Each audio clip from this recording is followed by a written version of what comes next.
The universe stretches out before us in an endless sea of darkness, dotted with distant stars and swirling galaxies, yet for all its beauty, it hides secrets so unsettling they could rewrite everything we think we know. We gaze up at the night sky, comforted by the familiar constellations, but behind those glittering lights lie mysteries that defy logic, theories so terrifying they shake the very foundation of our understanding. What if I told you that some of these ideas aren't just science fiction? What if the cosmos is far stranger, far more unsettling than we've ever dared to imagine? Today, we're diving into 30 of the most chilling space theories ever proposed, concepts that blur the line between reality and nightmare.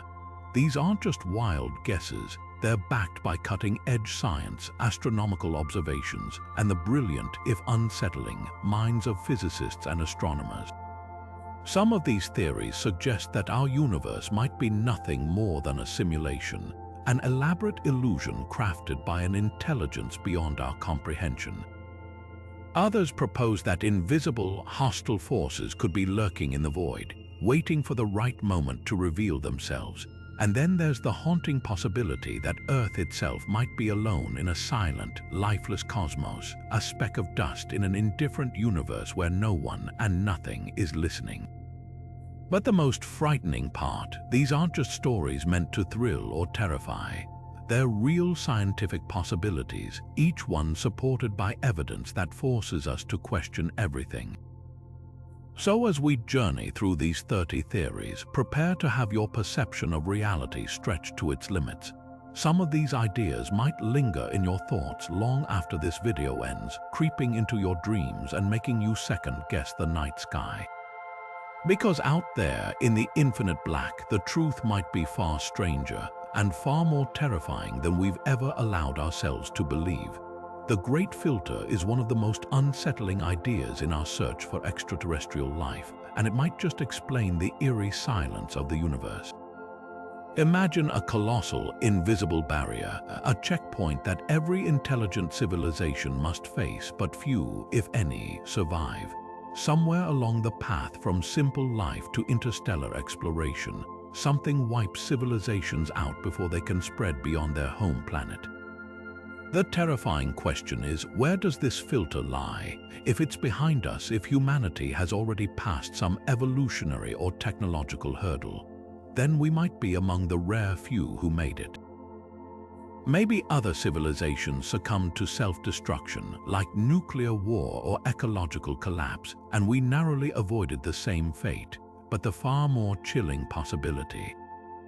The Great Filter still lies ahead. Perhaps the moment a species reaches a certain level of technological advancement, it inevitably triggers its own extinction.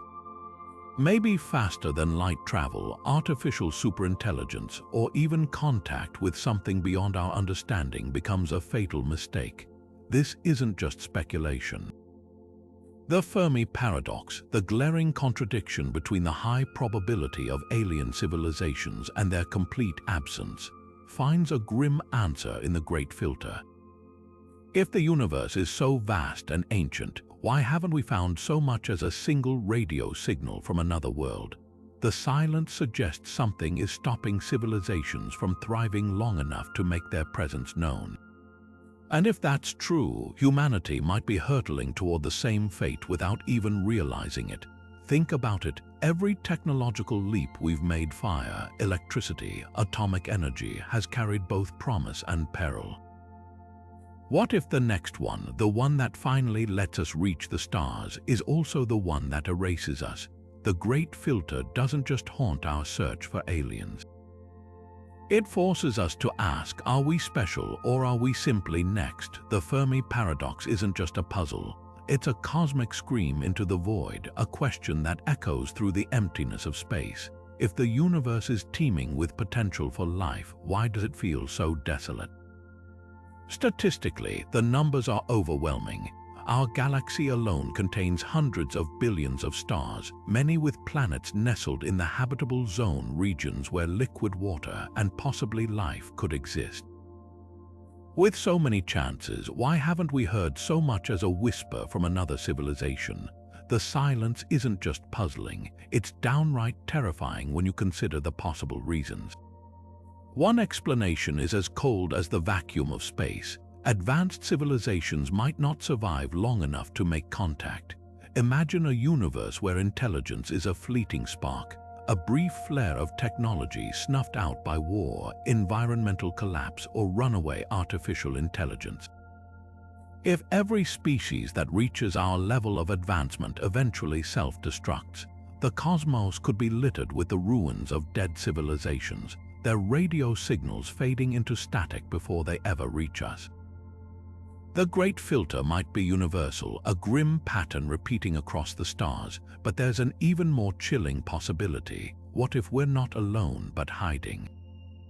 Some theorists suggest the galaxy could be home to predatory civilizations, ancient and ruthless, that wipe out any emerging intelligence before it becomes a threat. Picture a universe where the first species to reach the stars dominates ruthlessly, silencing newcomers to maintain control. It would explain the eerie quiet. Any civilization naive enough to broadcast its existence might be swiftly eliminated. This dark forest hypothesis paints the cosmos as a battlefield where staying silent isn't just strategy, it's survival. Then there's the haunting idea that we're simply too early. The universe is 13.8 billion years old, but it's still in its infancy compared to the trillions of years ahead. Intelligent life might be incredibly rare not because it dies out, but because it hasn't had time to arise yet. We could be among the first, stranded in a cosmic nursery where the lights haven't fully flickered on.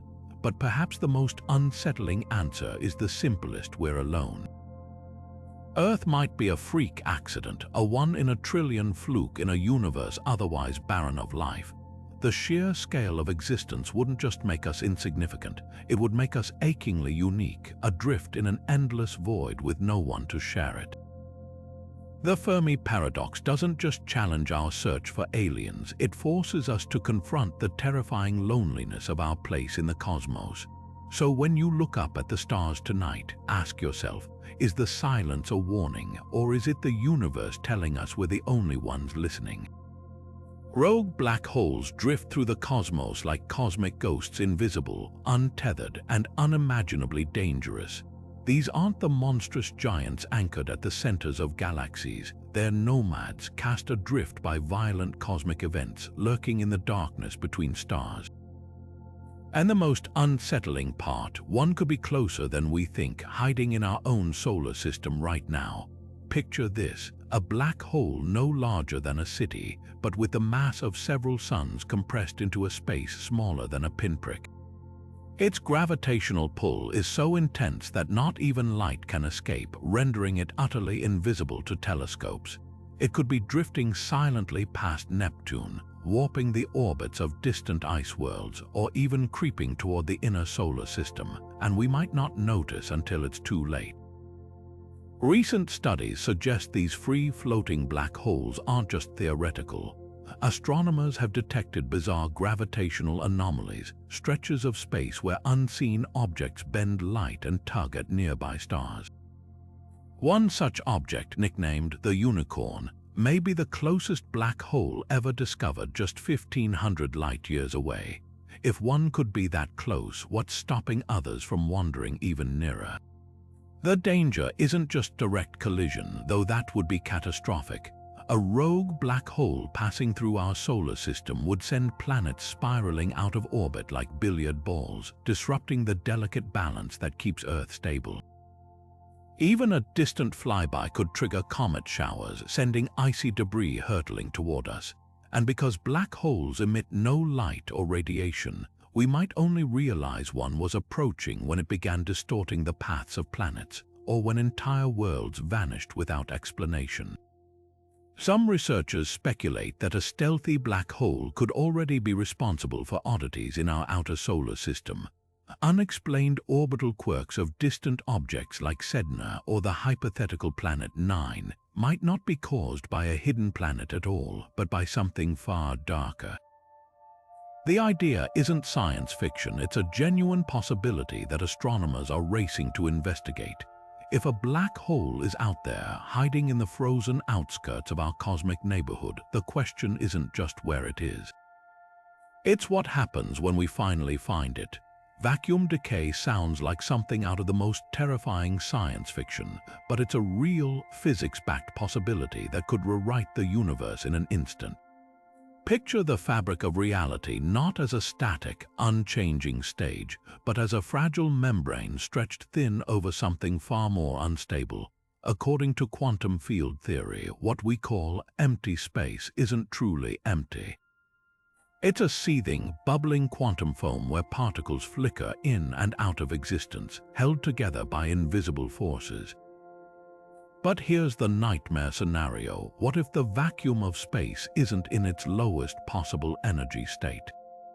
What if it's merely metastable, balanced precariously like a pencil standing on its tip, waiting for the slightest nudge to collapse into something entirely different? If a quantum fluctuation somewhere in the cosmos created a tiny bubble of true vacuum, a lower energy state where the fundamental laws of physics no longer operate the way they do now, that bubble would expand at the speed of light, rewriting reality itself as it grew. Inside this bubble, atoms might not hold together. The forces binding molecules could cease to exist. Even time and space might unravel into something unrecognizable. And because it would move at light speed, we'd have no warning. One moment, everything would be normal. The next, the universe as we know it would simply cease. The most chilling part, this process could already be underway somewhere out there in the cosmos. A single quantum event, perhaps in a distant galaxy, might have already triggered the cascade. The bubble could be racing toward us right now, invisible and undetectable until it arrives. Even if it started billions of light years away, the expansion would be relentless, leaving no corner of the universe untouched. Some physicists argue that the fact we still exist suggests vacuum decay hasn't happened yet, but others counter that it only takes one unlucky fluctuation in the wrong place at the wrong time. Worse yet, our own experiments might accidentally tip the scales. Particle colliders like the Large Hadron Collider push matter to extreme energies, probing the very boundaries of physics. Could one of these experiments create the critical spark that destabilizes the vacuum? The odds are astronomically low, but they're not zero. In a cruel twist, the very act of searching for answers about the universe might hasten its end. So why hasn't vacuum decay happened yet in 13.8 billion years? Maybe the universe is more stable than we think, or maybe we're just lucky, living in the brief calm before an inevitable storm. The question isn't just whether vacuum decay is possible. It's whether we're living on borrowed time, with the clock ticking silently toward a moment when physics itself pulls the rug out from under reality. And if that moment comes, there'll be no outrunning it. The end wouldn't just be sudden, it would rewrite existence so completely, even the concept of ending might no longer apply. The idea that our universe might be nothing more than an elaborate simulation isn't just a plot from a sci-fi movie. It's a serious hypothesis debated by some of the brightest minds in physics and philosophy.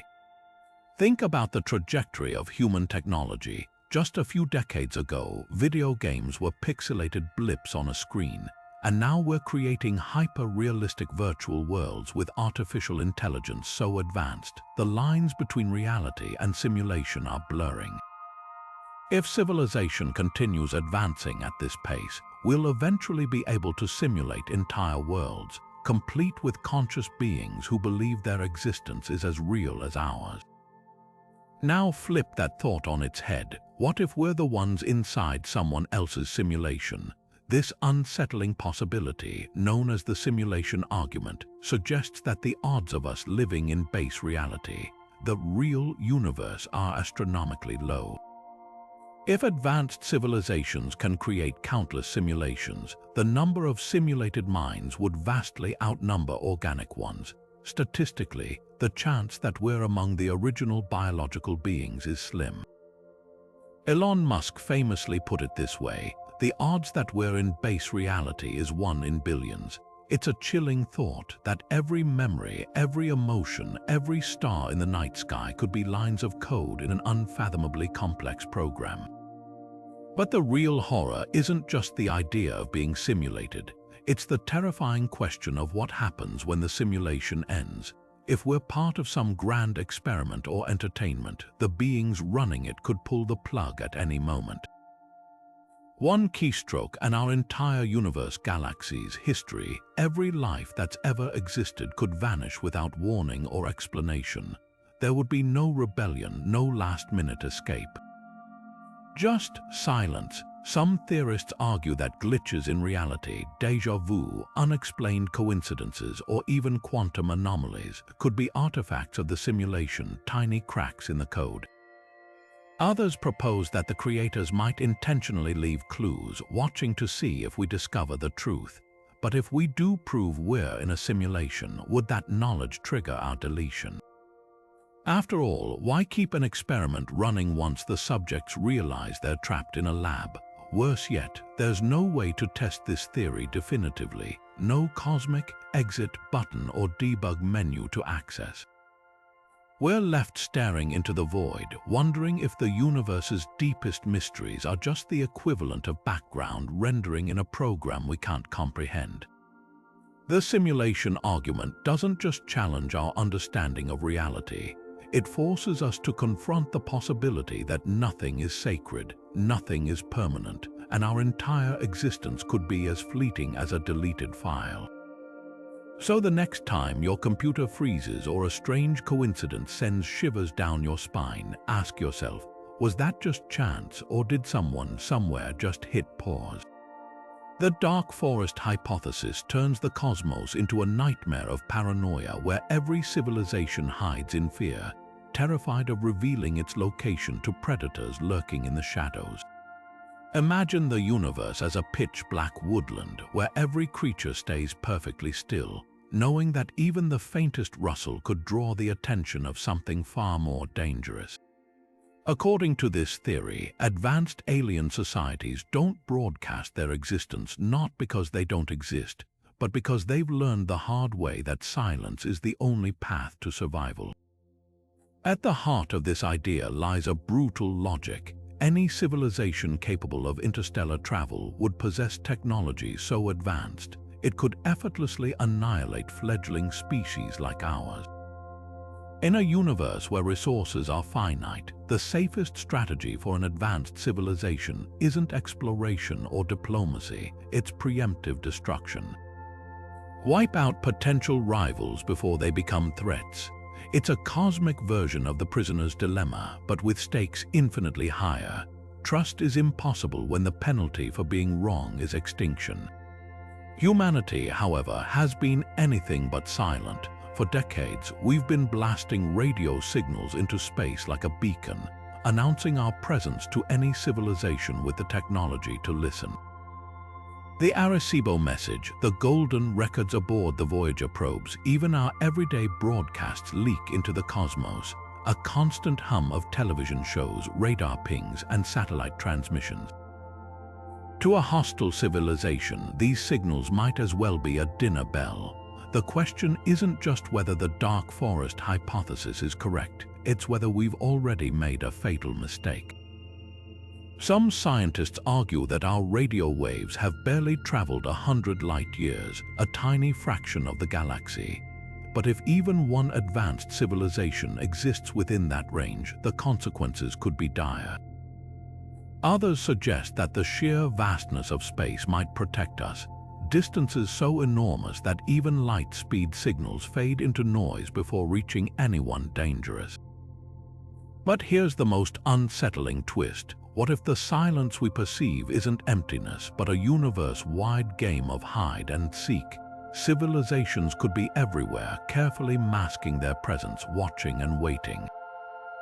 The stars might not be lifeless, just eerily quiet, full of listeners but no one willing to speak. For all we know, our attempts at contact aren't met with indifference, but with the cold, calculating silence of something biding its time. So the next time you gaze up at the stars, ask yourself, is the universe truly empty, or are we just too naive to realize we're not alone? The dark forest doesn't just offer an answer to the Fermi paradox, it paints a picture of a cosmos where trust is suicide, and the only way to survive is to stay utterly, terrifyingly silent. The universe has been expanding since the moment of the Big Bang, galaxies rushing away from one another in a relentless cosmic sprint. But what if this outward rush isn't the final chapter? What if, instead of fading into cold, endless darkness, the universe turns back on itself in a cataclysmic reversal known as the Big Crunch? Picture gravity, the silent architect of the cosmos, slowly overcoming the force of expansion. Galaxies halt their outward flight, then begin falling toward one another, pulled by an invisible tide. Stars collide, planets shatter, and space itself contracts like a deflating balloon, until every atom in existence is compressed back into a single, suffocating point, a singularity identical to the one that birthed the universe. This isn't just poetic doom. The Big Crunch hinges on a critical unknown, the density of the universe. If there's enough matter, enough gravitational pull, the expansion will eventually slow, stop, and reverse. Current measurements suggest the universe is flying apart faster than gravity can rein it in, pointing toward a different fate. The Big Freeze, where expansion never stops, galaxies vanish over the horizon, and the cosmos dies not with a bang but a whimper. Yet some theorists argue we might be missing hidden mass, a dark matter we haven't accounted for, or even stranger forces that could tip the scales. The horror of the Big Crunch lies in its inevitability once triggered. As space contracts, temperatures skyrocket, stars burn hotter and faster, their fuel exhausted in a final, desperate blaze. Eventually, even atomic nuclei tear apart under the unbearable pressure, matter itself dissolving into a seething plasma. Time, warped by extreme gravity, becomes meaningless. The final moments would be beyond comprehension. An entire universe's worth of history, memory, and existence crushed into a space smaller than a single atom. But here's the cruel twist: a Big Crunch might not be the end. Some models suggest the singularity could rebound, birthing a new Big Bang and a fresh universe in an endless cycle of death and rebirth. If true, our cosmos could be just one iteration in an infinite series, each with its own laws of physics, its own doomed civilizations, its own silent tragedies. The poetry is haunting, but the price is oblivion. Contrast this with the Big Freeze, where expansion wins forever. Galaxies drift beyond the cosmic horizon, their light fading to black. Stars burn out, leaving behind cold, dead husks. Black holes evaporate over eons, their energy leaking into the void until nothing remains but a thin, uniform mist of particles drifting through infinite emptiness. Time stretches on, meaningless and unmarked, in a universe where every story has long since ended. So which fate is more terrifying? The violent, fiery collapse of the Big Crunch, where everything is erased in an instant, or the slow, silent decay of the Big Freeze, where the universe forgets itself one particle at a time? Both scenarios force us to confront the same unsettling truth: the cosmos doesn't owe us eternity. Whether it ends in fire or ice, the universe will carry on or start anew without us. The only real question is how long the light lasts before the darkness takes over. Among the most unsettling ideas in theoretical physics is the concept of the Boltzmann brain, a mind spontaneously emerging from the chaos of the universe, fully formed and self-aware, only to vanish moments later into the void. Picture this: in an infinite expanse of time and space, random quantum fluctuations could, by sheer chance, arrange particles into a functioning brain complete with fake memories, false perceptions, and the unshakable conviction that it's a real person living in a real world. This isn't just a thought experiment, it's a nightmare scenario that forces us to question whether our thoughts, our identities, even our most cherished memories are nothing more than fleeting glitches in the cosmos. The theory takes its name from Ludwig Boltzmann, the physicist who first grappled with the idea of order arising from disorder. In an eternally expanding universe, given enough time, even the most improbable events become inevitable.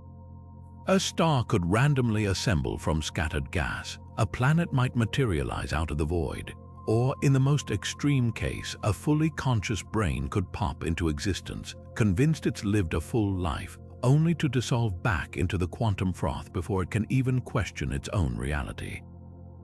The terrifying implication, statistically, it's far more likely for a single, isolated brain to form by accident than for an entire universe like ours to evolve naturally.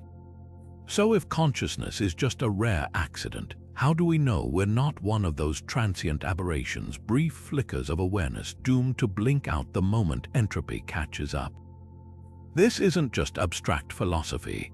Modern cosmology suggests that in a universe destined for heat death, a cold, endless expansion where all energy dissipates, Boltzmann brains might eventually outnumber real, biologically formed minds. Over trillions of years, as matter and energy thin to near nothingness, the cosmos could become a graveyard of phantom consciousnesses, each believing itself to be the only real thing in an otherwise empty existence. The horror here isn't just about the fragility of our identity. It's about the crushing loneliness of a universe where reality itself might be an illusion. If you can't trust your own memories, your senses, even the laws of physics you've taken for granted, what's left? The Boltzmann brain scenario doesn't just threaten our place in the cosmos, it erases it entirely, reducing everything we are to a cosmic accident, a brief spark of awareness in an uncaring void. And here's the cruelest twist: even if you try to dismiss this as nonsense, you can't prove it's not happening. Every argument you muster, every memory, every piece of evidence could just be part of the illusion. The friends you think you've known for years, the world you believe you've explored, even the screen you're staring at right now might be nothing more than a hallucination conjured by a disembodied brain that formed a second ago and will vanish a second from now. So the next time you feel a pang of déjà vu or question the nature of your own thoughts, ask yourself, are you a person or just a statistical inevitability? A fleeting fluctuation in an endless sea of nothing. The universe might not have an answer, and that perhaps is the most terrifying truth of all. What if humanity isn't alone, just isolated? The zoo hypothesis turns Earth into a cosmic exhibit, a planet deliberately quarantined by advanced civilizations who watch from the shadows, refusing to make contact. Picture our world as a vast interstellar nature preserve, where alien scientists observe us with detached curiosity, documenting our wars, our art, our rise and fall without interference. The idea isn't just that we're being watched, it's that we're being contained, either for our own protection or because we're deemed too primitive to handle the truth of their existence. This theory offers a chillingly elegant solution to the Fermi paradox. If intelligent life is common, why haven't we found it? Because it's choosing to stay hidden. Imagine a galactic directive akin to Star Trek's Prime Directive, but far stricter. No contact, no intervention, not even a whisper of acknowledgement. Civilizations that reach a certain level of advancement might agree to cordon off younger species, letting them evolve, or self-destruct without outside influence. Earth could be one of countless planets behind this unseen barrier, with alien telescopes trained on our every move while we remain blissfully unaware. But the ethics of such a policy are horrifying to consider. Would withholding knowledge of the wider universe be an act of kindness, preserving our cultural development, or cruelty, leaving us to stumble through crises we could easily solve with their help? Climate change, pandemics, even the threat of nuclear annihilation might be trivial for a species capable of interstellar travel. Yet they stand by, recording our struggles like biologists watching ants in a colony, never stepping in to offer a cure, a warning, or even a sign that we're not screaming into an empty void. Who or what could enforce such a policy? The zookeepers might not even be biological beings. ancient AI left behind by long-dead civilizations could patrol the galaxy, enforcing silence to prevent chaos. Or perhaps the universe's dominant intelligence exists as something beyond our comprehension, beings of pure energy or higher dimensional entities who see us as we see microbes, interesting but not worth engaging. The darkest version of this hypothesis: we're not a protected reserve but a controlled experiment. Earth could be a lab, its inhabitants manipulated to test theories about societal collapse, technological progress, or the limits of conflict. Every breakthrough, every war, every cultural shift might be data points in a study we never agreed to join. And then there's the haunting question: what happens when we graduate? If humanity reaches a technological threshold, mastering fusion, achieving artificial general intelligence, or venturing beyond our solar system, will the zookeepers finally reveal themselves? Or will they reset the experiment, ensuring we never leave the cage? The zoo hypothesis doesn't just suggest we're not alone. It implies we're being judged, monitored, and possibly manipulated, with no say in the matter. So the next time you feel a strange sense of being watched, look up. The stars might not be empty after all, just filled with silent observers waiting to see what we do next. Vacuum decay isn't just a theory, it's a countdown without a timer, a cosmic game of Russian roulette where every empty corner of space holds the bullet. At the heart of this nightmare is a simple but terrifying principle: the universe might not be in its most stable state. Think of reality like a valley surrounded by mountains. Right now, we're sitting comfortably in the valley where everything behaves predictably. But what if there's a deeper valley, a lower energy state hidden beyond those peaks? Worse, what if all it takes is a single quantum nudge to send us tumbling into it? This is the false vacuum scenario. Our universe's current vacuum state, the energy level of empty space, could be a precarious illusion, like a marble balanced on the edge of a bowl. It hasn't rolled down yet, but the slightest vibration could send it crashing. In physics terms, a tiny fluctuation in some distant corner of the cosmos could create a bubble of true vacuum, where the fundamental forces, electromagnetism, gravity, even the nuclear bonds holding atoms together, operate differently. Inside that bubble, matter as we know it would cease to exist. Stars, planets, life itself would unravel in an instant, rewritten by new alien physics.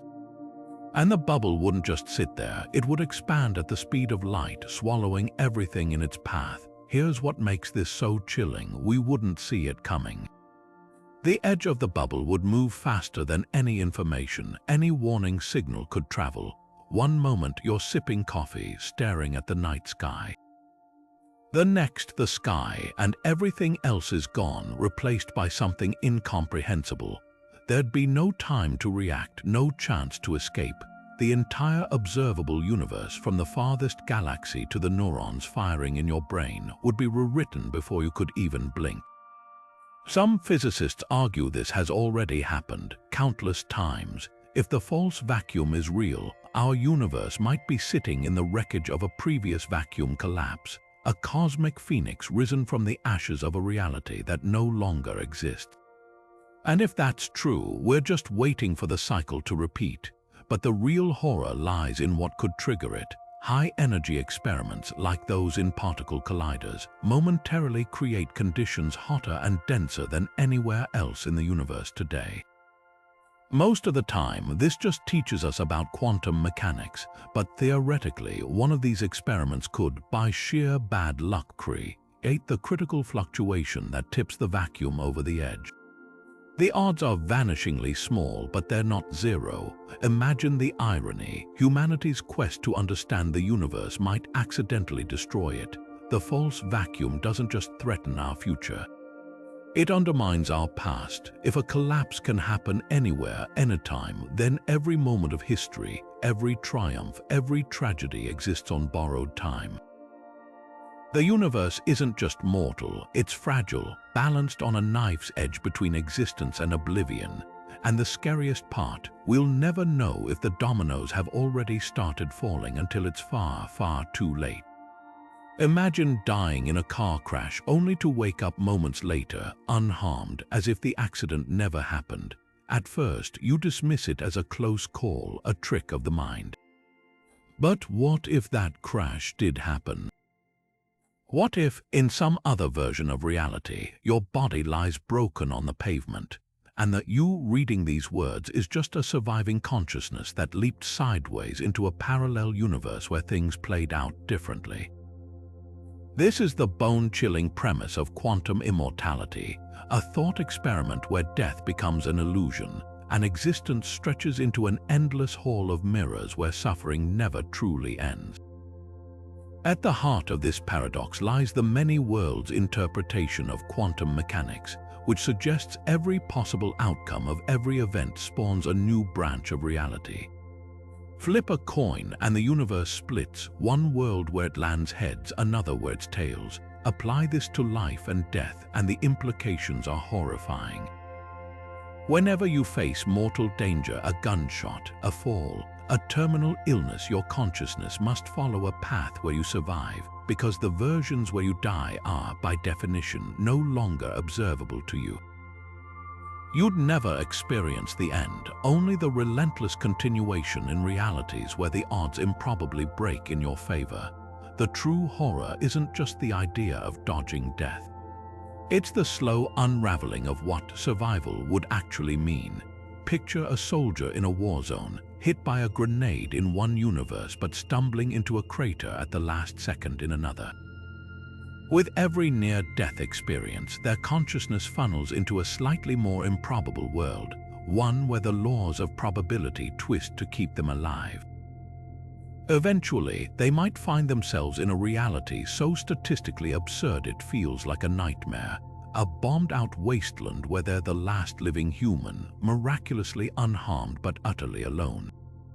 Worse yet, quantum immortality doesn't promise quality of life, only continuity.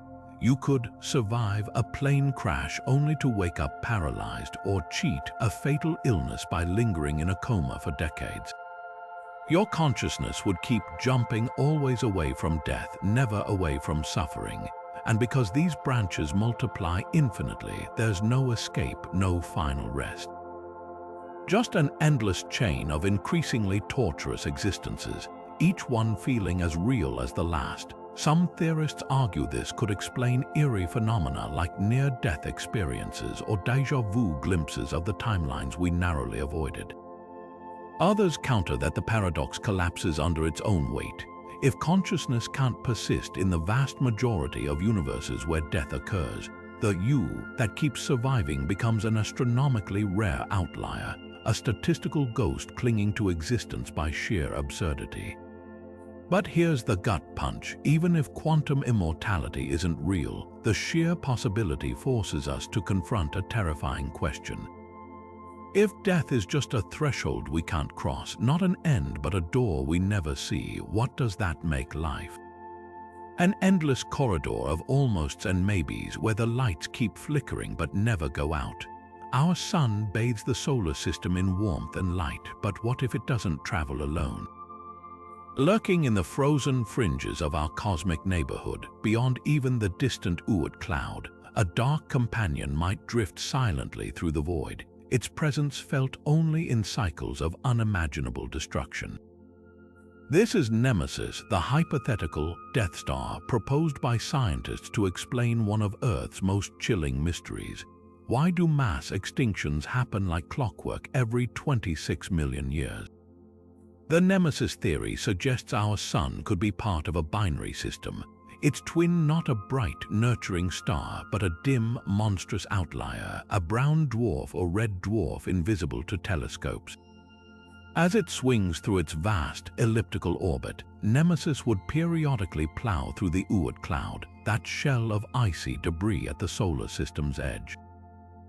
The gravitational disturbance would send comets hurtling inward like a cosmic hailstorm, pelting the inner planets with devastating impacts. Earth's fossil record shows eerie evidence of this cycle. The dinosaurs, along with countless other species, might have been victims of Nemesis's last deadly pass. But how could something so massive remain hidden? If Nemesis exists, it's likely a failed star, too small to ignite nuclear fusion, emitting almost no light or heat. Infrared surveys have scoured the skies for such objects, but the vastness of space and the interference of interstellar dust make the search like finding a single black marble in a pitch-black room. Some astronomers argue that if Nemesis were real, we would have detected its gravitational tug by now. Others counter that its orbit could be so wide, taking millions of years to complete, that we've barely had a sliver of time to look. The most unsettling possibility isn't just that Nemesis exists, it's that we might be due for another visit. If the 26-million-year cycle holds, we could already be in the crosshairs. The next barrage of comets might already be on their way, creeping toward us at speeds too slow to notice until it's too late. Unlike an asteroid, which could potentially be deflected, a Nemesis-triggered extinction event would be unstoppable, a celestial domino effect set in motion millennia ago. There's a grim poetry to the idea that our greatest cosmic threats might come not from beyond the galaxy, but from our own sun's shadowy sibling. Whether Nemesis is real or just a dark fairy tale, the theory forces us to confront a terrifying truth. The universe doesn't need aliens or black holes to wipe us out. Sometimes all it takes is the unseen monster we never thought to look for, quietly waiting in the dark, biding its time until the cycle begins again. The black hole information paradox isn't just a puzzle for physicists, it's a nightmare scenario that twists the very concept of existence into something unrecognizable. Imagine crossing the event horizon of a black hole, that point of no return where gravity becomes so intense, not even light can escape. From the outside, the universe would see you frozen in time, your image stretched and redshifted into oblivion as you vanish from reality. But from your perspective, you'd keep falling, pulled toward the singularity at the center, where the laws of physics as we know them cease to exist. Here's where the horror begins. According to Stephen Hawking's work, everything you are, your thoughts, memories, the very atoms that make up your body, might not just be destroyed. It could be trapped, encoded in a way that defies comprehension, locked in a cosmic prison from which even information itself can't escape. This paradox starts with a fundamental principle of quantum mechanics: information can't be lost. Burn a book and the ashes still contain traces of its words just scrambled. But black holes seem to break this rule. Hawking radiation, the faint glow emitted by black holes as they slowly evaporate, appears to carry no information about what fell in. If that's true, then the universe has a gap in its ledger, a violation of one of its most sacred laws, but the alternatives are even more unsettling. Some theories suggest the information is preserved, just in a state so distorted, so alien, that it's functionally lost to anyone outside the black hole. Your consciousness, your essence, could be smeared across the singularity like data on a corrupted hard drive, still technically there but utterly unreachable, a ghost in the machine of spacetime. Then there's the firewall hypothesis, a gruesome twist on the paradox. As you cross the event horizon, you might not just drift quietly toward oblivion. Instead, you'd hit a wall of ultra-high-energy particles, a barrier of pure radiation that incinerates you instantly. In this scenario, black holes don't preserve information, they destroy it violently, rewriting the rules of physics at their edges. But if that's true, then relativity, which says you should feel nothing unusual at the event horizon, is wrong.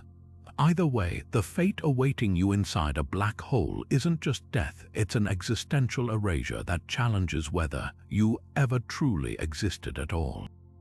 The most terrifying possibility: none of these answers are right. Black holes might not just hide information, they could transform it into something entirely new, a form of existence so foreign, so divorced from our understanding of reality, that calling it hell would be an understatement. Imagine your mind stretched into a quantum smear, conscious but unable to think, aware but unable to perceive, existing in a state that's neither life nor death but some grotesque in between. Hawking himself once speculated that black holes might lead to other universes, but even if that's true, the you that emerges wouldn't be you anymore. It'd be a scrambled echo, a shadow of a person reassembled by forces beyond comprehension. So the next time you look up at the night sky, remember, somewhere out there, invisible against the black, these cosmic maws are lurking. And if you ever find yourself falling toward one, pray that death comes quickly, because the alternative isn't just the end. It's something far, far worse. The Gaia hypothesis starts as a beautiful idea: Earth as a single, living organism, a delicate web of ecosystems working in harmony to sustain life. But peel back the layers, and there's a far darker interpretation lurking beneath. If our planet truly functions like a self-regulating entity, what happens when one species becomes disruptive? What if humanity, with our pollution, deforestation, and reckless consumption, isn't just damaging the environment but triggering something far more sinister, a planetary immune response? Think of Earth like a human body fighting off a virus. Fever, inflammation, even vomiting, all desperate attempts to purge an invader. Now apply that logic to hurricanes, wildfires, rising sea levels, and extreme weather. These aren't just random disasters. They could be deliberate mechanisms, the planet's way of restoring balance by eliminating the source of chaos. Climate change wouldn't be an accident, it'd be a targeted purge, a slow mosaic execution where the line between victim and perpetrator blurs. And it gets worse. If Earth is truly self-correcting, then humanity's efforts to fix the environment might be futile or even counterproductive. Geoengineering projects like pumping aerosols into the atmosphere to cool the planet could backfire spectacularly, interpreted as another attack and met with even harsher retaliation. Imagine a world where every technological solution we devise only speeds up our demise, like a body developing resistance to antibiotics. The more we fight, the harder Gaia pushes back. But the cruelest twist: this wouldn't be malice. Earth wouldn't hate us any more than your immune system hates a flu virus. It's just indifferent mechanics, cold, unfeeling systems operating on scales we can barely comprehend. In this scenario, humanity isn't special. We're not the pinnacle of evolution, just another temporary imbalance waiting to be corrected. The forests will regrow, the seas will stabilize, and given enough time, all traces of our civilization might vanish as thoroughly as the dinosaurs. The most unsettling question isn't whether Gaia is real, it's whether we've already passed the point of no return. Have our carbon emissions and ecological destruction triggered a response that can't be stopped? Or is this just the beginning, with far deadlier immune reactions still to come? The Gaia hypothesis doesn't just challenge our place in nature. It forces us to confront the terrifying possibility that Earth might not be our home, but our executioner. The calendar on your wall, the history books on your shelf, even the birthday you celebrate every year, what if none of it lines up with reality? The phantom time hypothesis proposes something almost unthinkable: that 300 years of documented history never actually happened, and we're living not in the 21st century, but in a fabricated timeline where the year is closer to 1724. At first glance, it sounds like pure conspiracy fodder, but the theory's roots are eerily methodical. In the 1980s, German historian Herbert Illich meticulously dissected European records, architectural styles, even astronomical data, and claimed to find glaring inconsistencies. Whole dynasties, wars, and cultural movements might be elaborate forgeries, inserted into the historical record by powerful figures who rewrote time itself. Why would anyone do this? Imagine an emperor or pope needing to legitimize their rule, extending their reign by centuries on paper to create an illusion of ancient authority. Or consider the chaos of the early Middle Ages. What if the years between 600 and 900 were a total fabrication, inserted to bridge gaps in knowledge after societal collapse? The evidence cited is unsettlingly specific. carbon dating anomalies, architectural designs that seem to leapfrog technological progress, even the eerie absence of reliable solar eclipse records from certain periods. If true, it would mean Charlemagne might never have existed. The Holy Roman Empire could be a vast historical hoax, and entire generations lived and died in a timeline that was later erased. But the implications go far beyond academic debate. If 300 years were invented, what does that say about our grip on reality? Governments, religions, and institutions derive their power from the continuity of history. Strip that away and trust itself begins to crumble. Every birth certificate, every family tree, every national identity would be built on layers of fiction. Even science isn't safe. Newton's laws, the Gregorian calendar, the very rotation of Earth around the Sun would need re-examination if the timeline that birthed them is suspect. The most chilling question isn't whether phantom time is real, it's why we're so resistant to the idea. Maybe because confronting a manipulated past means admitting how fragile truth really is.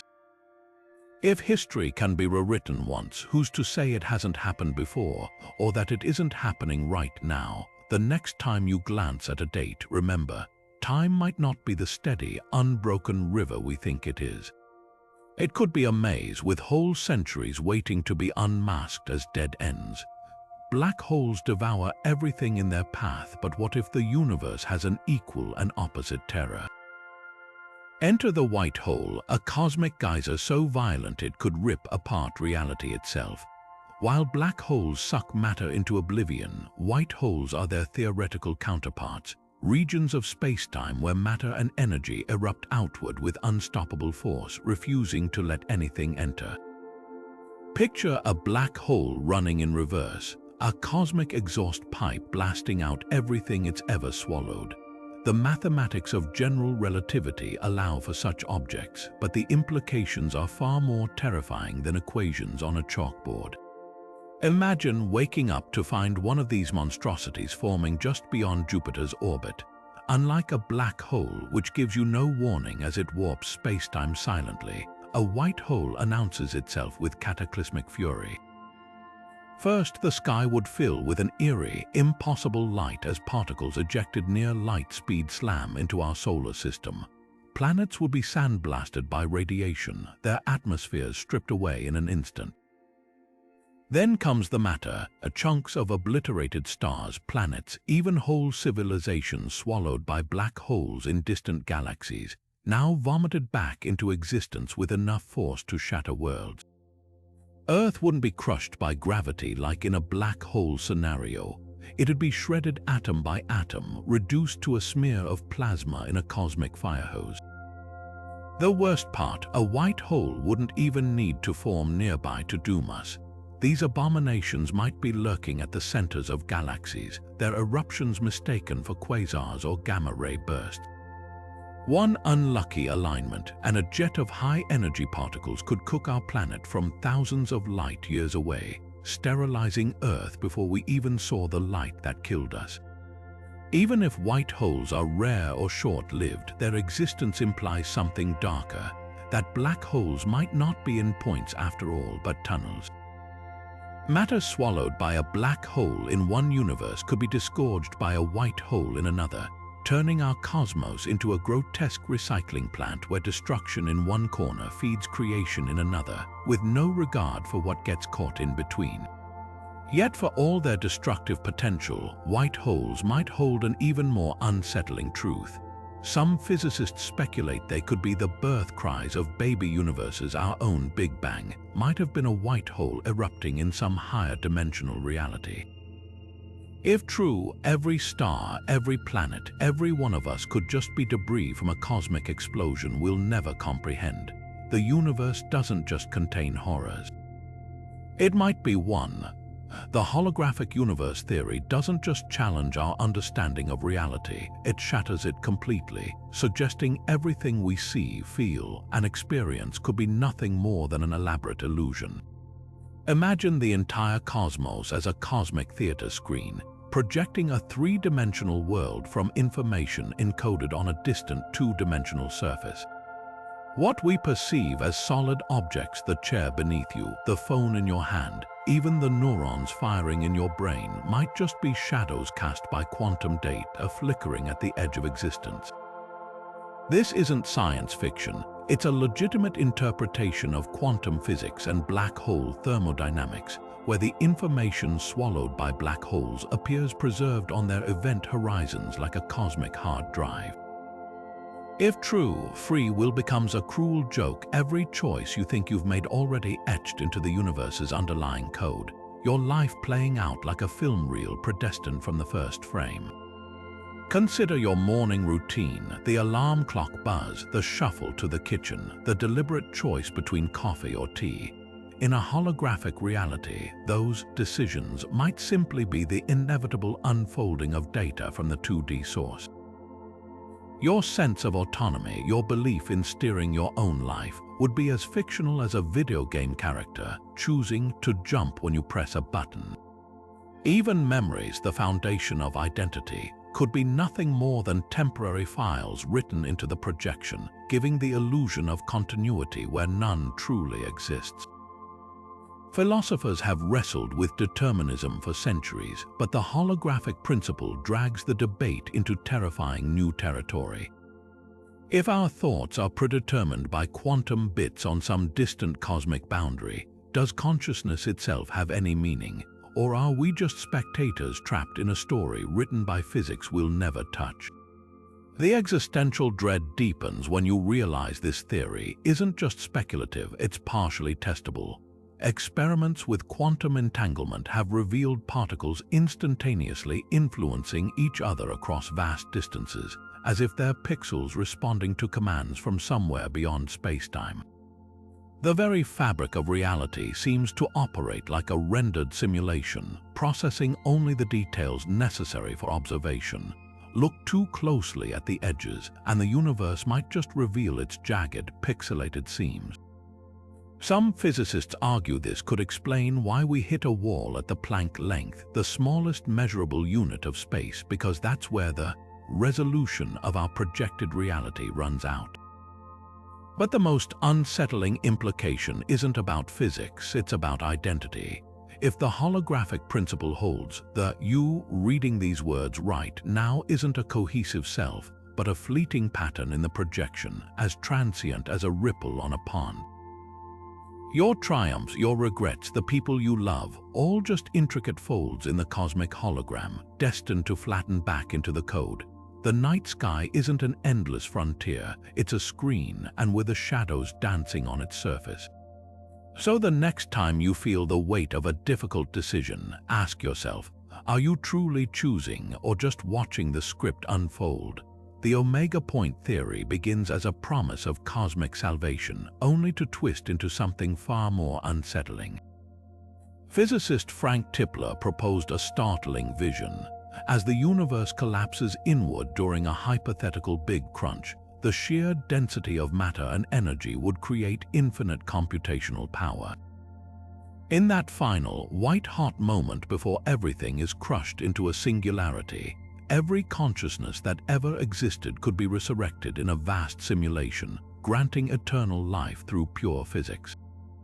But peel back the surface, and this digital afterlife reveals itself as something closer to a waking nightmare. Imagine being reconstructed not as a whole person, but as fragmented data points, your memories, your personality, even your sense of self scattered across an endless, churning sea of information. The Omega Point wouldn't just bring you back, it might stitch together every possible version of you that ever could have existed, dumping them into a chaotic memory soup where alternate timelines collide. One moment you're a child laughing in sunlight, the next you're an elderly version of yourself gasping for breath in a hospital bed that never existed. The sheer density of information would create a maelstrom of identities, each overlapping, contradicting, and overwriting the others without logic or mercy. And here's the true horror: this wouldn't be a curated paradise. No benevolent force would sort the data, no higher power would guide the experience. The resurrection would unfold purely through cold mathematical necessity, meaning your eternal life might be a glitch-ridden hellscape of infinite repetition and incoherence. Think of the worst computer crash you've ever witnessed magnified to cosmic scale. Fragments of conversations you never had, faces of people who never lived. Whole lifetimes flickering in and out of existence before you can make sense of them. The Omega Point doesn't promise immortality. It offers the psychological equivalent of being trapped in a broken hard drive, screaming into a void that can't even process the input. Worse yet, this process wouldn't end. Time itself would stretch and warp as the universe contracts, turning those final microseconds into subjective eons of torment. You wouldn't just experience this chaos, you'd relive it in endless variations until the very fabric of reality unravels. The cruel irony, Tipler intended this as a scientific alternative to religious salvation. But stripped of comforting mysticism, the Omega Point becomes something far darker, an accidental purgatory forged by the indifferent laws of physics. So ask yourself, if given the choice, would you step into this machine? A chance at eternity, even one so fractured and unstable, might tempt some. But the price could be sanity itself, an existence where you are no longer a person, just a transient ripple in a dying universe's last desperate calculation. The Omega Point doesn't just challenge our dreams of an afterlife. It forces us to wonder whether oblivion might be the kinder fate. The quantum suicide experiment isn't just a puzzle for physicists, it's a descent into existential horror hiding behind the sterile mask of a thought experiment. Picture a scientist sitting in a lab, their head pressed against the barrel of a gun wired to a quantum trigger. Each time the trigger is pulled, the spin of a quantum particle decides their fate, live or die. Now here's where the nightmare begins. According to the many worlds interpretation of quantum mechanics, the universe splits at every decision point. In one reality, the gun fires and the scientist dies instantly. But in another identical branch, the particle's spin tips the odds just enough for the chamber to click empty. From the surviving scientist's perspective, the gun keeps failing over and over as their consciousness hops between realities where they inexplicably cheat death. To an outside observer, this looks like grim luck. To the scientist, it feels like immortality. But immortality isn't the gift it seems. Imagine surviving 1,000 deaths, each one real somewhere, their echoes haunting the branches of reality you'll never see. Every time the trigger is pulled, another version of you slumps lifeless while your consciousness tunnels into the one universe where the outcome was survival. The longer this goes on, the more statistically improbable your existence becomes. After 100 attempts, you're an outlier. After 1,000, a cosmic glitch.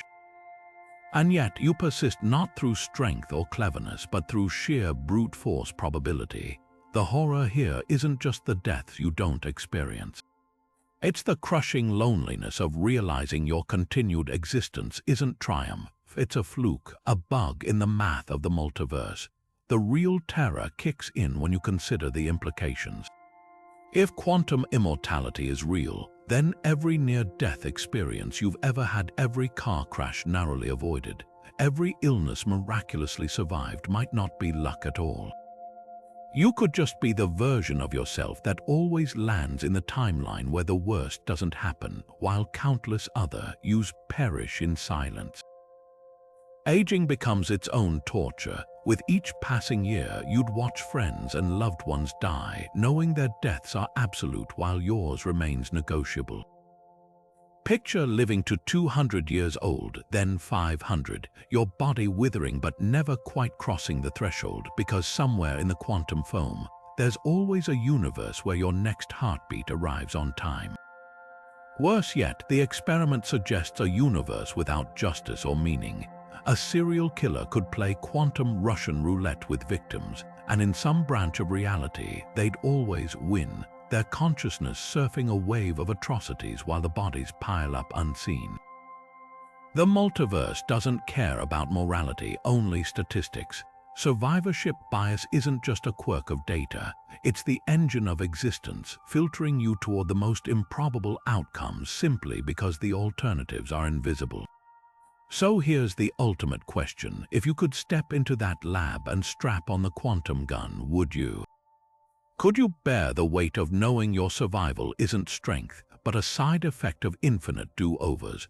The quantum suicide experiment doesn't just challenge our ideas of death, it turns life into a hall of mirrors where the exit signs are all illusions, and the only guarantee is that somewhere in a reality you'll never see, you didn't make it. The thought that aliens could be watching us is unsettling enough, but what if they're not even made of the same stuff as us? The dark matter life hypothesis dares to ask whether we share the universe with beings so fundamentally different we can't see, touch, or even comprehend them. Dark matter makes up roughly 27% of the cosmos, yet it doesn't interact with light or ordinary matter. It's invisible, intangible, and according to some scientists, it might just be the perfect hiding place for life forms beyond our wildest nightmares. Picture this, a shadow biosphere, an entire ecosystem thriving in the empty spaces between atoms, built from particles that pass through our bodies like ghosts. These creatures wouldn't need stars for energy or water to survive. Their chemistry, if you could call it that, would operate on rules so alien our brains couldn't process them. To them, Earth might be nothing more than a faint ripple in their world, like the distant hum of a radio station barely caught between frequencies, the terrifying possibility.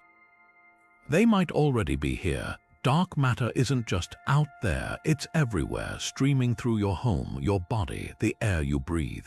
If dark matter life exists, we could be standing shoulder to shoulder with entities that don't register on any instrument, don't leave footprints, don't cast shadows. They could be observing us right now, studying our civilization the way a biologist watches ants through glass, utterly indifferent to whether we notice them or not.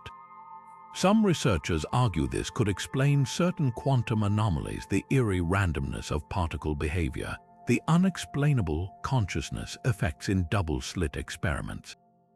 What if these aren't glitches in reality, but interactions with a parallel biology we're too limited to perceive? Even black holes, those cosmic vacuum cleaners, might be part of their life cycle of dark matter organisms feeding on the gravitational distortions, growing in ways we can't fathom.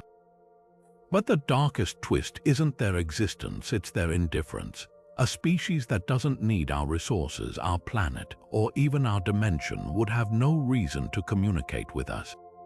No war, no invasion, just silent coexistence with beings so far beyond our understanding, we're less than insects to them. They wouldn't hide from us. They'd simply ignore us the way you ignore dust motes floating in sunlight. So the next time you feel a chill when no one's there, or catch movement in the corner of your eye that vanishes when you turn, ask yourself, was that your imagination or something else, something older, something watching from the dark between atoms? The universe might be far more crowded than we think. We're just blind to most of its tenets. The eternal inflation theory doesn't just expand our understanding of the universe, it shatters it, suggesting we're floating in an endless sea of universes, each with its own laws of physics, its own version of reality, and its own ticking clock toward destruction. Picture the cosmos not as a single entity, but as a frothing ocean of cosmic bubbles, each one inflating endlessly, birthing new universes within universes in a cycle without beginning or end. Ours might just be one tiny bubble in this infinite foam, and the terrifying part, those bubbles don't stay politely apart, they collide. Imagine waking up one day to find the sky split by a wall of light, a boundary of pure energy where another universe has smashed into ours. The laws of physics as we know them, gravity, electromagnetism, even the stability of atoms, could rewrite themselves on contact. Stars might wink out of existence, planets dissolve into chaos, or worse, the two universes could merge into something unrecognizable, a grotesque hybrid where time flows backward in one region and forward in another, where matter behaves in ways that defy logic. The collision wouldn't just be an extinction event, it would be a reality event unraveling the very fabric of what we call existence. This isn't just speculation. Cosmic microwave background radiation, the afterglow of the Big Bang, shows faint anomalies that some physicists argue could be bruises from past collisions with other universes. If true, it means the scars are already there, etched into the sky, hinting that this nightmare scenario might have happened before. And if it's happened before, it could happen again.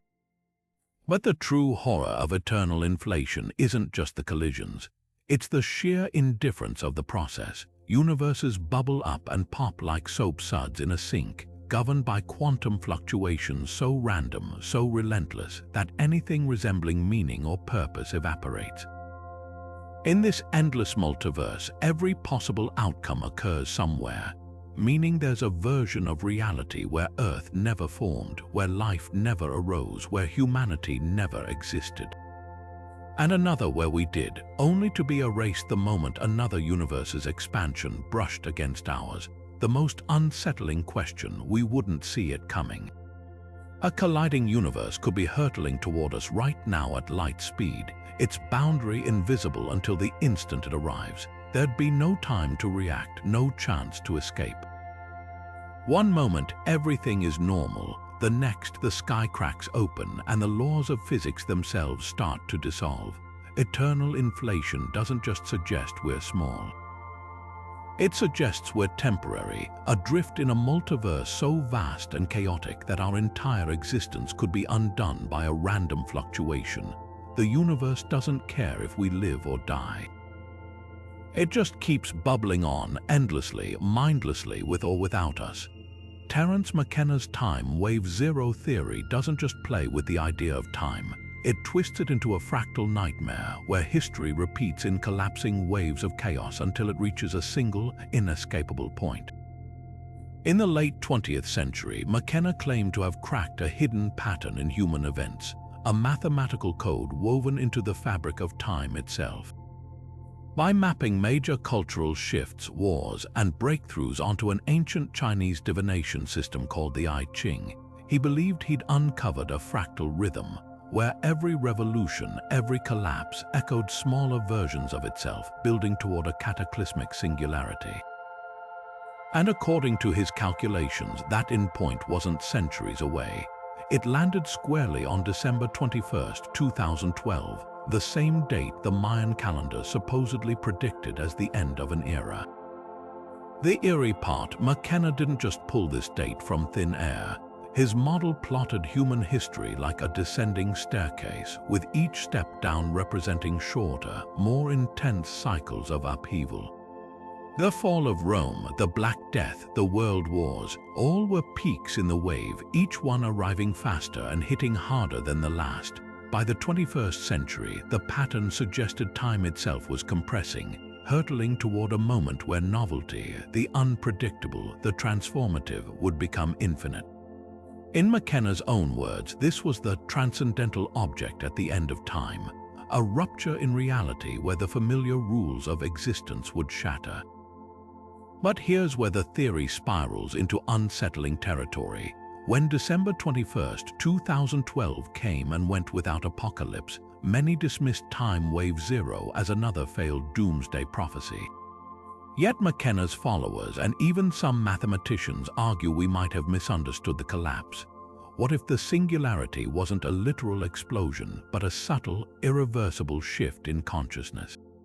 The years following 2012 have been anything but stable. Climate disasters, political upheaval, the rise of AI, and a global pandemic. These events don't just feel chaotic, they feel accelerated, as if history itself is on fast forward. Could this be the echo of McKenna's wave, still crashing toward some unseen shore? The darkest interpretation: we didn't miss the apocalypse. We're living it not as a single event, but as a slow unraveling, a fractal decay where each crisis mirrors the next in smaller, faster cycles. The virus, the wildfires, the wars, they might not be random. They could be pulses in the wave, ripples of that unfulfilled singularity still working its way through time. And if the pattern holds, the intervals between disasters will only shrink, the pressure building until the next inflection point arrives. McKenna's theory forces us to confront a horrifying question. What if time isn't linear but a tightening spiral? Not a countdown to the end, but a countdown to something even stranger, a moment when the wave finally breaks and whatever lies beyond isn't destruction, but a reality so alien we can't even imagine it yet. The clock might still be ticking, we just don't know what it's counting toward. Particles don't just collide and move on, they might carry scars of every interaction, imprints of the past lingering like invisible tattoos. This eerie idea, known as quantum retrocausality, suggests that the universe isn't just governed by cause and effect, but by ghostly echoes of events that ripple backward through time. Imagine an electron passing through a detector. Conventional physics says its path is determined in the moment, but retrocausality proposes something far stranger. The particle's behavior could be influenced by future measurements, as if it somehow remembers what's coming and adjusts accordingly. The universe, in this view, isn't just a clockwork machine. It's a palimpsest layered with half-erased histories that never truly fade. Take the double-slit experiment, where particles act as both waves and particles depending on whether they're observed. Some interpretations suggest the particle's behavior isn't decided when it's emitted or when it hits the screen, but retroactively, as if the future act of observation reaches back in time to shape the past. It's like tossing a ball into the dark and only deciding where it landed after you turn on the lights. The implications are staggering. If particles can be haunted by future events, then time might not flow in one direction at all, but twist and tangle like a Mobius strip. But the real horror lies in what this means for reality itself. If particles retain traces of every interaction, then every atom in your body could be a silent archive of cosmic history, a fingerprint of supernovas, black holes, and collisions from billions of years ago. The chair you're sitting on, the air you're breathing, even the light from your screen might carry faint whispers of events long forgotten. The universe wouldn't just have a memory, it would be made of memory, a vast, entangled network where nothing is ever truly erased. Some theorists take this further, suggesting that quantum ghosts could explain déjà vu or intuition, those uncanny moments when the future feels familiar. If particles can be influenced by events that haven't happened yet, could our brains, built from those same particles, occasionally catch glimpses of what's coming? It's a radical idea, but not impossible. After all, if time is more fluid than we think, then déjà vu might not be a glitch in perception, but a fleeting brush with the universe's hidden ledger. The darkest twist: if the past isn't fixed, then neither is the future. Every choice, every measurement could rewrite history in subtle ways, like editing a document without leaving a trace. You might remember a childhood birthday party one way, while the quantum fabric beneath your feet remembers it another. Reality becomes less a solid thing and more a consensus of ghosts, all whispering different versions of the same story. The universe isn't just haunted by its history, it's haunted by all the histories that might have been, each one pressing against the present, waiting for a chance to be real. So the next time you feel a chill down your spine for no reason, consider this: it might not be your imagination. It could be the universe itself, shuddering under the weight of all the things it can't forget. For decades, amateur astronomers and conspiracy theorists have reported strange signals coming from Earth's orbit, a mysterious object dubbed the Black Knight satellite. Unlike known spacecraft, this anomaly appears in grainy photographs and distorted radio transmissions as a dark, jagged silhouette against the backdrop of space, seemingly defying explanation. Some claim it's been circling our planet for over 13,000 years, a relic from an ancient civilization, or something far more sinister. The legend begins with Nikola Tesla, who in 1899 claimed to have intercepted bizarre, rhythmic radio pulses while experimenting with his Colorado Springs receiver. He speculated they might be of extraterrestrial origin, but the signals vanished as mysteriously as they appeared. Decades later, in the 1950s, both American and Soviet space programs detected unexplained objects orbiting Earth, objects that shouldn't have existed in the pre-Sputnik era. Ham radio operators reported eerie delays in their transmissions, as if something unseen were intercepting and rebroadcasting them. Then came the photographs, a shadowy, asymmetrical mass captured by early NASA missions, dismissed as space debris but fueling speculation that something far older and stranger was watching us. What makes the Black Night so unsettling isn't just its alleged age, but the patterns surrounding it. Ancient cultures like the Sumerians and Dogon spoke of celestial watchers descending from the stars. Could this object be a remnant of that contact, a beacon, a warning, or even a dormant weapon left behind by visitors? Some theorists point to its irregular orbit, which defies natural decay, as evidence of artificial propulsion. Others claim it's broadcasting a message, a signal repeating in mathematical sequences that match star maps dating back to prehistoric times. But here's where the story twists. In 1998, astronauts aboard the Space Shuttle Endeavour photographed an unusual object during an ISS mission. NASA called it a thermal blanket lost during an earlier spacewalk. Skeptics argue the Black Night is just space junk, a collage of forgotten satellites and discarded debris woven into myth by pareidolia, our brain's tendency to find patterns in chaos. Yet even this explanation leaves gaps. Why do signals still occasionally bleed through on frequencies linked to the object? Why do its alleged orbital changes coincide with major historical events, as if it's reacting to humanity's milestones?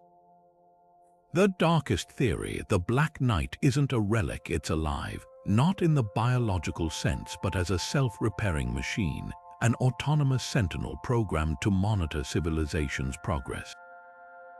Perhaps it's waiting for a trigger, nuclear war, AI awakening, or humanity's first interstellar flight. Ancient astronaut theorists suggest its purpose might be protective, ensuring we don't repeat the mistakes of whatever species left it behind. But protection can easily flip to punishment.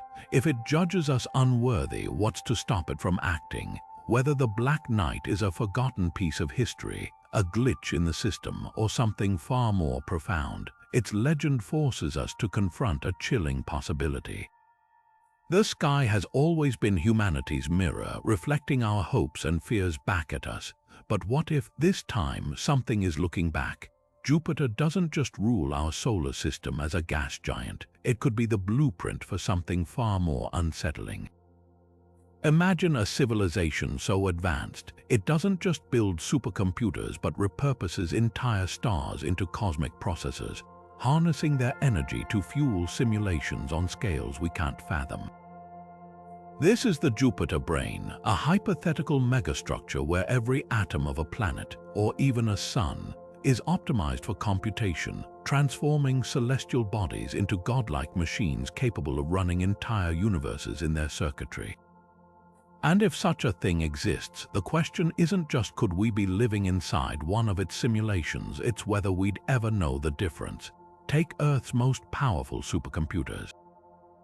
They can simulate protein folding or model climate patterns, but even the combined processing power of every machine on the planet couldn't replicate a single human brain in real time. Now scale that up. A Jupiter brain wouldn't just mimic a few neurons. It could host billions of self-aware civilizations simultaneously, each believing their reality is the only one. The energy output of a star, channeled into structured matrices of degenerate matter or black hole-based processors, might make such feats trivial for a Type 3 civilization. They wouldn't just play God, they'd become gods with the power to craft universes as easily as we code video games. But the horror here isn't just the scale, it's the indifference. If we are someone else's simulation, our suffering, our joy, our existential dread could be nothing more than background noise in their experiment. Imagine a researcher running 10,000 simulations of World War II, tweaking variables to study societal collapse. To them, the lives lost are data points. To the simulated minds inside, the pain is all too real. This isn't just philosophical musing. Physicists like Nick Bostrom have formalized the argument, suggesting the odds we're in base reality are astronomically low if even one advanced civilization ever builds such a machine. Yet the darkest twist isn't that we're simulated, it's why. A Jupiter brain might not be built for science or art, but for something far colder: resource optimization. Advanced beings facing entropy could spawn countless simulations to test survival strategies, mining them for solutions to cosmic decay. Our entire history, every war, every discovery, might just be a single iteration in a multiverse of trial runs, discarded the moment we stop being useful. Or worse, we could be entertainment, a reality show for beings who turn existential suffering into spectator sport. Then there's the glitch factor. All software has bugs. If our universe is a simulation, its seams might show in faint anomalies.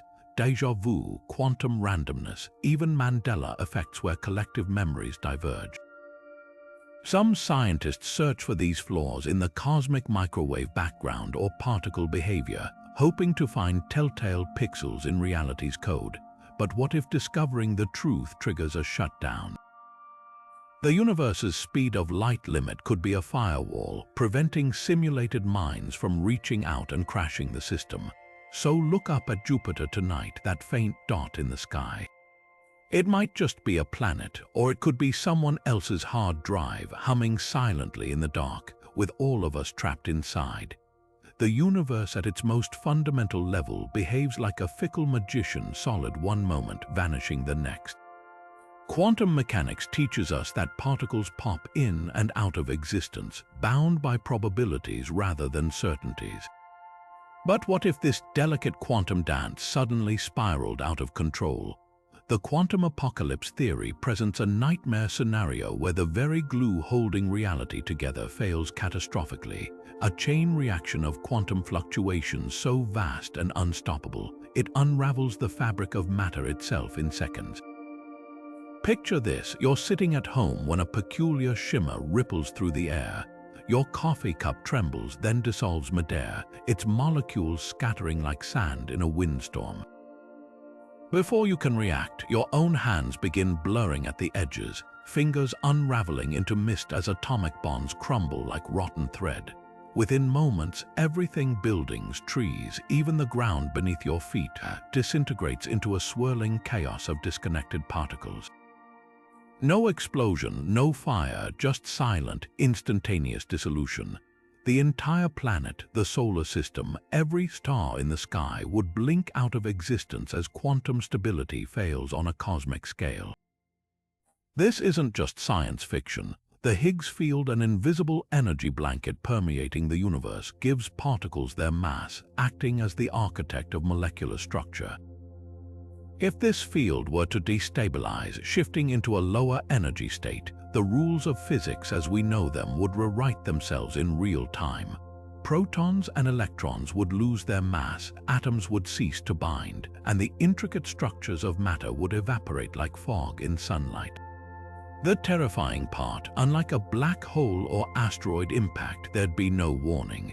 A quantum collapse moves at the speed of light, erasing existence faster than any signal could traverse the universe to warn us. Some physicists argue this could already be happening somewhere in the cosmos.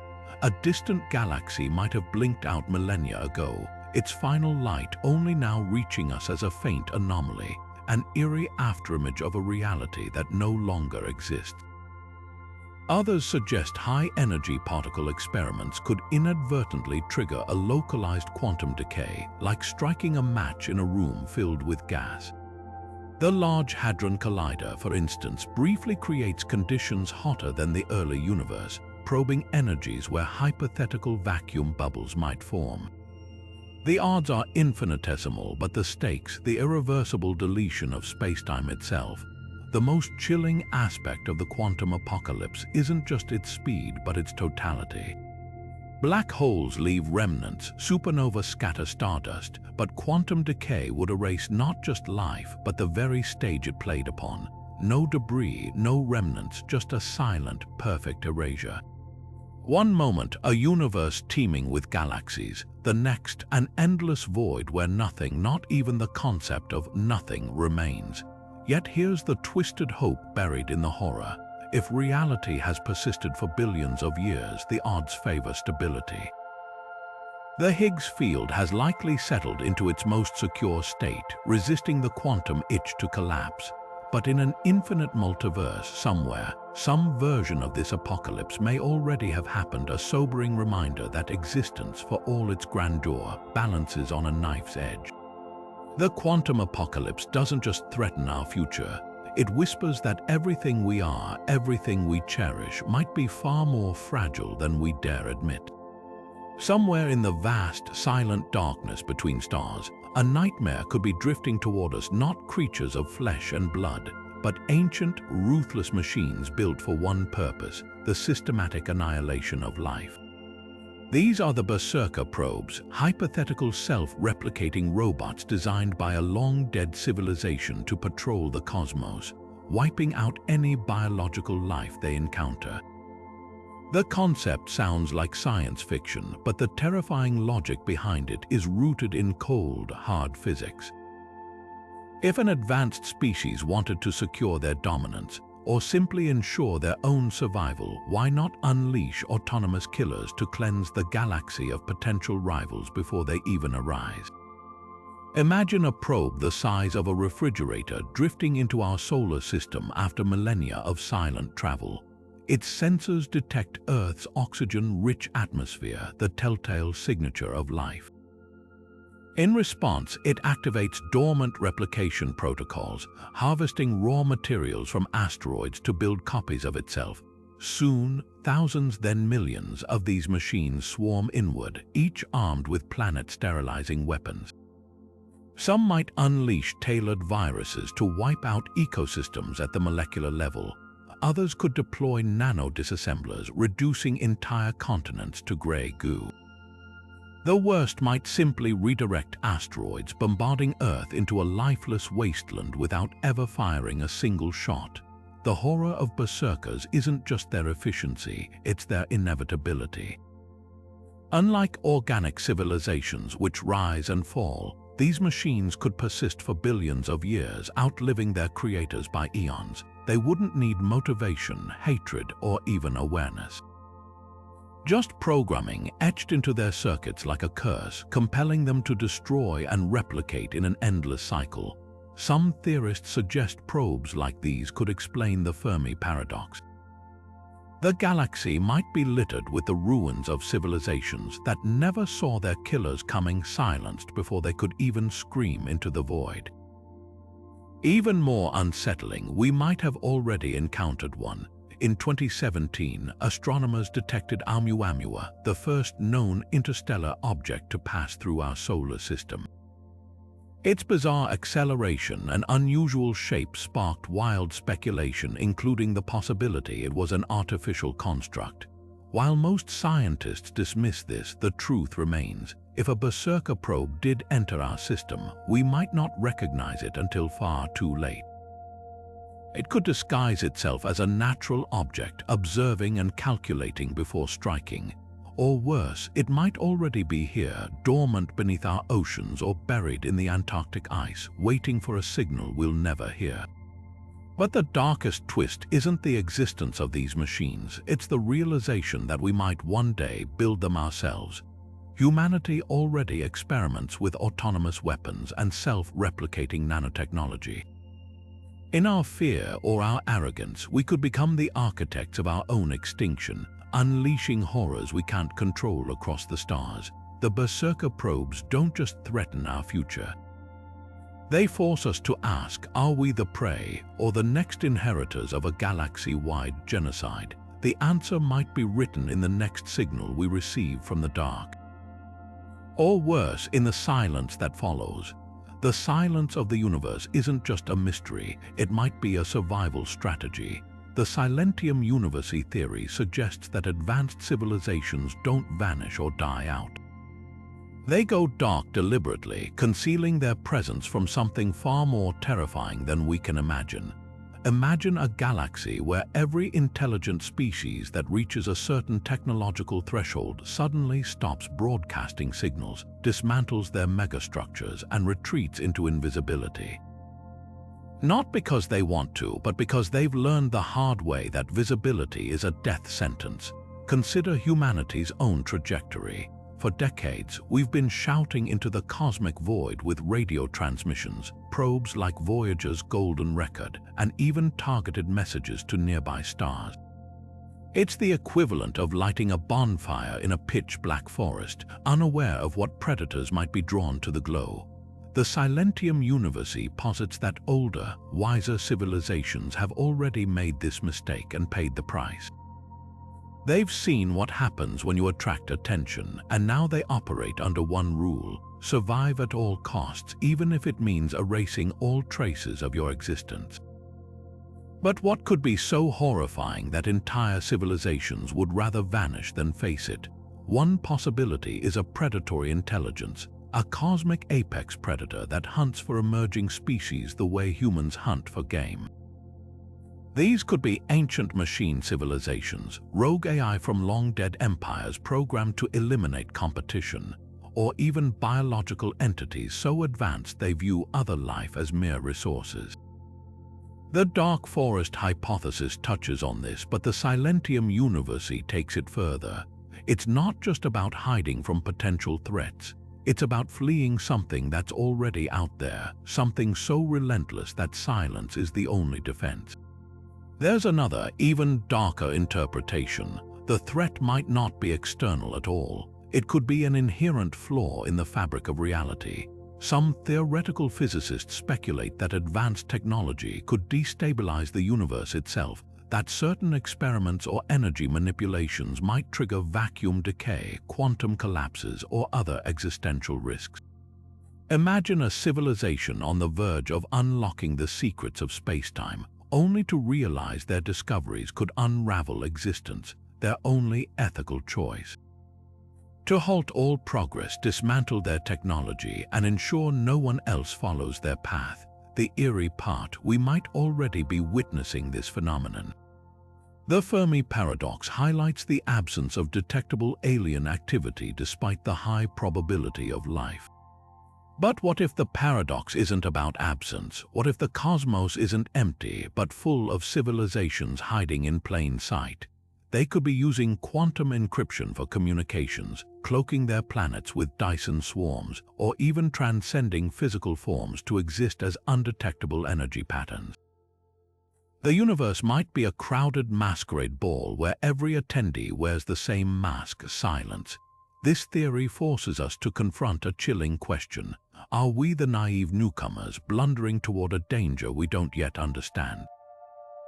Every signal we send, every beacon we light could be drawing a hunter's gaze. The Silentium Universe isn't just a solution to the Fermi paradox, it's a warning. The cosmos might not be lifeless, it might be holding its breath. The universe isn't just dying, it's freezing to death in slow motion. This is the heat death, the ultimate fate awaiting everything we've ever known. A state of total equilibrium where no stars burn, no galaxies spin, and the cosmos itself exhales its final, icy breath into endless darkness. It's not an explosion or a collapse, but something far more insidious, a silent, creeping paralysis where time itself becomes meaningless. Picture a distant future, trillions upon trillions of years from now. The last remaining stars, long since drained of fuel, flicker out like dying embers. Black holes, the universe's final monuments, evaporate into faint whispers of radiation, leaving behind nothing but a sea of subatomic particles drifting farther and farther apart. With every passing eon, the temperature of space approaches absolute zero, the point where all motion ceases. No heat, no light, just an infinite, uniform graveyard where nothing ever changes because nothing can. This isn't some violent apocalypse, it's the opposite, the universe winding down like an old clock, its gears grinding to a halt. Entropy, the measure of disorder, reaches its maximum state. All energy becomes evenly distributed, useless for any work or change. Think of it like a cup of coffee left untouched in a room. Eventually, it cools to match the air around it. Now imagine that room is the cosmos, and the coffee is every sun, every planet, every spark of life that ever existed. The heat death doesn't just erase us, it erases the very conditions that could allow anything to rise again. The cruel irony, this fate is written into the fundamental laws of physics. The second law of thermodynamics dictates that entropy always increases in a closed system, and the universe is the ultimate closed system. Even if humanity somehow survives billions of years, spreading across galaxies and harnessing unfathomable energy, we'd only be postponing the inevitable. Eventually, every usable energy source would be depleted, every star mined to ashes. Civilizations might cling to existence around black holes, extracting the last dregs of power from Hawking radiation, but even that would fade. The universe doesn't just become lifeless, it becomes thoughtless, incapable of even conceiving the idea of life. The most chilling aspect isn't the cold or the darkness, it's the timescale. Heat death isn't a singular event, but a process that unfolds over googles of years. That's a 1 followed by 100 zeros. Compared to that, the 13.8 billion years the universe has existed so far is less than the blink of an eye. All of human history, every war, every discovery, every whispered "I love you," would be compressed into an immeasurably thin sliver of time, buried under eons of nothingness. The cosmos won't remember us, it won't even remember itself, yet there's a strange beauty in this bleak inevitability. Some theories suggest quantum fluctuations could eventually spawn new big bangs in the unimaginably distant future, birthing fresh universes from the ashes of the old. Others propose that advanced civilizations might find ways to tunnel into other realities or manipulate the fabric of spacetime itself. But these are speculations, tiny flickers of hope against the void. The heat death remains the most scientifically grounded in game, a reminder that all things, even the universe, must one day run their course, so the next time you feel the warmth of sunlight on your skin, savor it. That heat, that energy, is borrowed from a finite cosmic bank. Every star is a candle burning down, every galaxy a clock ticking toward the same frozen midnight. The universe isn't just expanding, it's fading, one particle at a time, into the longest night of all. The Big Crunch paints a terrifying finale, a universe collapsing inward, crushed into a single point of infinite density. But what if that singularity isn't the end?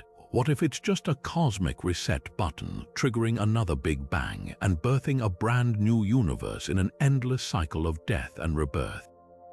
This is the Big Bounce theory, a haunting twist on cosmology that replaces oblivion with something even more unsettling: eternal recurrence. Imagine the universe as a phoenix, doomed to burn itself alive only to rise from its own ashes over and over again.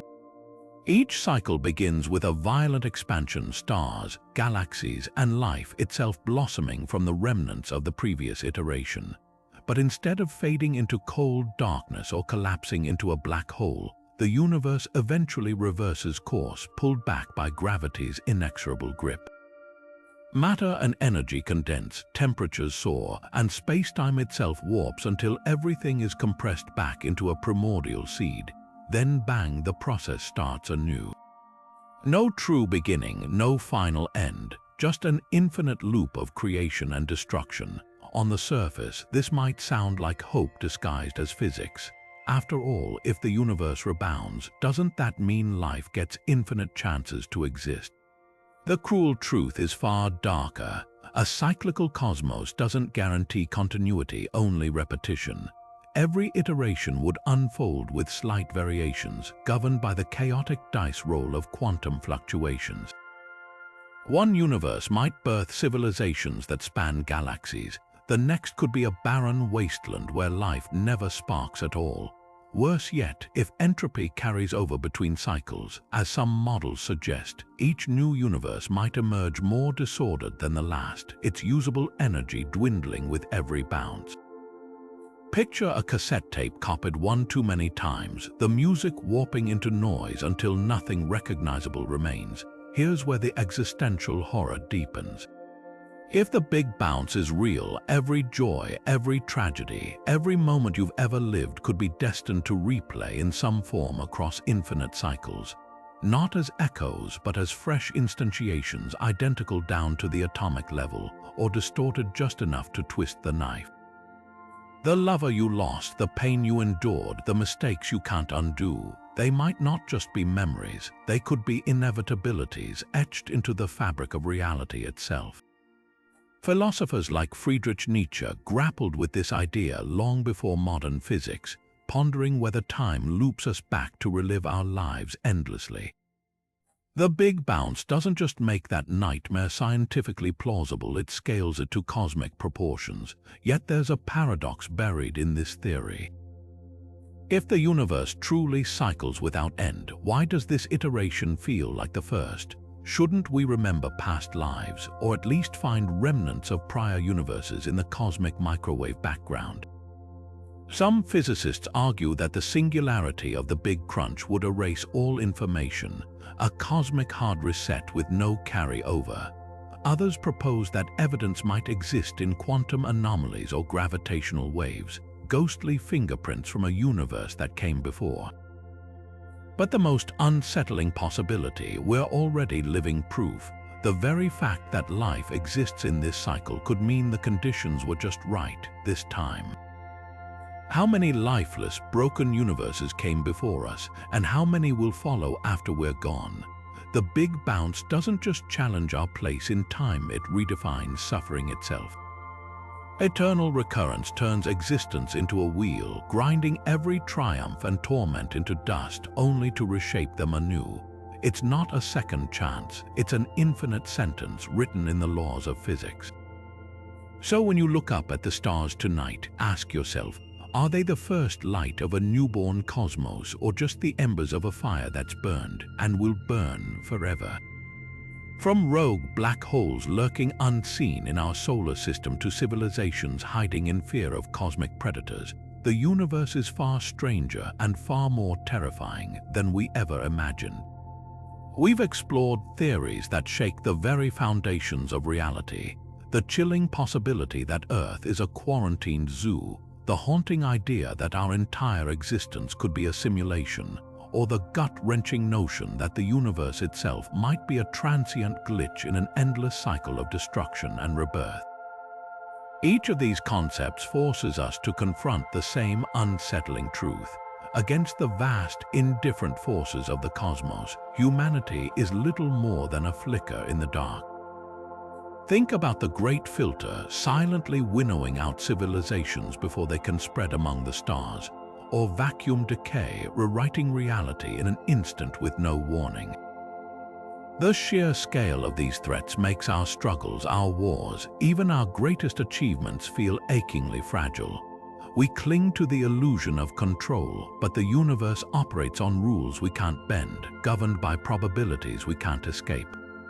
Whether it's a stealthy nemesis star hurling comets at us or a Boltzmann brain hallucinating its own existence, the cosmos doesn't just dwarf us, it humbles us.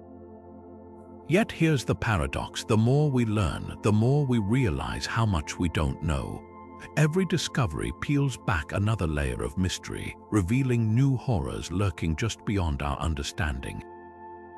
That's the real terror, not just the threats we've imagined, but the ones we haven't dared to yet. So now it's your turn. Which of these theories keeps you up at night? Is it the dark forest where every civilization hides in deadly silence? The quantum suicide experiment where death might just be an illusion or something else entirely? Drop your thoughts in the comments below. And if this journey through the cosmos' darkest corners left you questioning reality, hit like and subscribe for more mind-bending explorations. Because the universe isn't just stranger than we imagine, it's stranger than we can imagine, and the deeper we go, the more terrifying and thrilling that truth becomes.